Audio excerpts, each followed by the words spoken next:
மக்கள் நம்ம என்ன வெளியில் எதை பற்றி போனோம்னா குக் வித் கோமாளியோட 4வது ப்ரோமோ தான் பார்க்க போகிறோம்.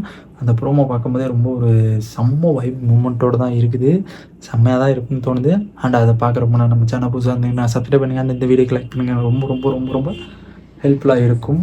வாங்க நம்ம இப்போ வீடியோக்குள்ளே போகலாம். என்னென்னா நம்ம சிடபிள்யூஸ்னாவே ஒரு ஃபன் மூடு, அந்த ஒரு வைப் மூமெண்ட்டு, அந்த மூமெண்ட்டே முடிய போகுதுங்கும்போது ரொம்ப ஒரு கஷ்டமாக தான் இருக்குது. ஏன்னா இன்னும் ஒரு 4-5 எபிசோடு தான் இருக்கும் போல் இருக்குது. அந்த லெவலுக்கு தள்ளப்பட்டுருச்சு நம்ம எபிசோடு. அண்டு அதை பார்க்கறதுக்கு ரொம்ப ஒரு செம்மையாக தான் இருக்குது. ஓரளவுக்கு சூப்பராக இருக்குது. அண்ட் இந்த வாரம் வந்துட்டு வேற மாதிரி தான் இருக்குது எபிசோடு. நம்ம ப்ரோமோ பார்க்கும்போது எப்படா எபிசோடு வரும் அப்படிங்கிற ஒரு நிலைமைக்கு தள்ளப்பட்டுருச்சு. அண்ட் அது வந்துட்டு இப்போ நான் சொல்கிறேன்.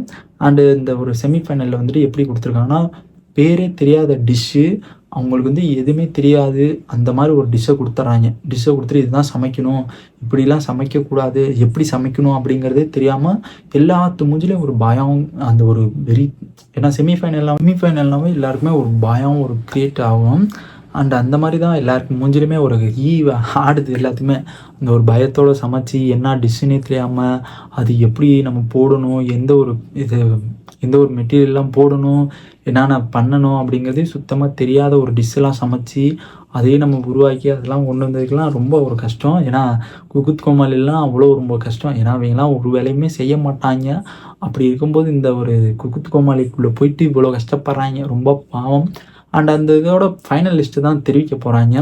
அந்த ஃபைனல் லிஸ்ட்டில் வந்துட்டு யார் தான் இருக்க போகிறா அப்படிங்கிறது எனக்கு தெரிஞ்சு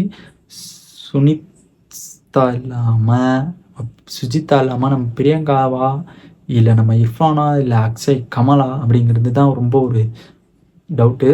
அண்ட் இதில் வந்துட்டு எனக்கு தெரிஞ்சு மேபி எனக்கு வந்து பிரியங்காவை தான் அப்படிங்கிற மாதிரி எனக்கு தோணுது.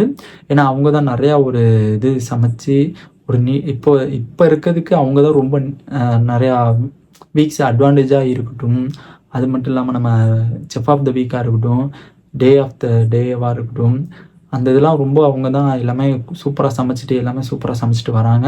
அப்படிங்கும்போது எனக்கு தெரிஞ்சு அவங்க தான் வந்துட்டு இந்த ஒரு ஃபஸ்ட்டு ஃபைனல் லிஸ்ட்டுக்கு போயிருப்பாங்க அப்படிங்கிறது எனக்கு தெரியுது. அண்ட் உங்களுக்கு என்ன தெரியுதுங்கிறத கமெண்ட் பாக்ஸில் கமெண்ட் பண்ணிட்டு சப்ஸ்கிரைப் பட்டனை பின் பண்ணிட்டு ஜாலியாக நெக்ஸ்ட் வீடியோ பாருங்கள்.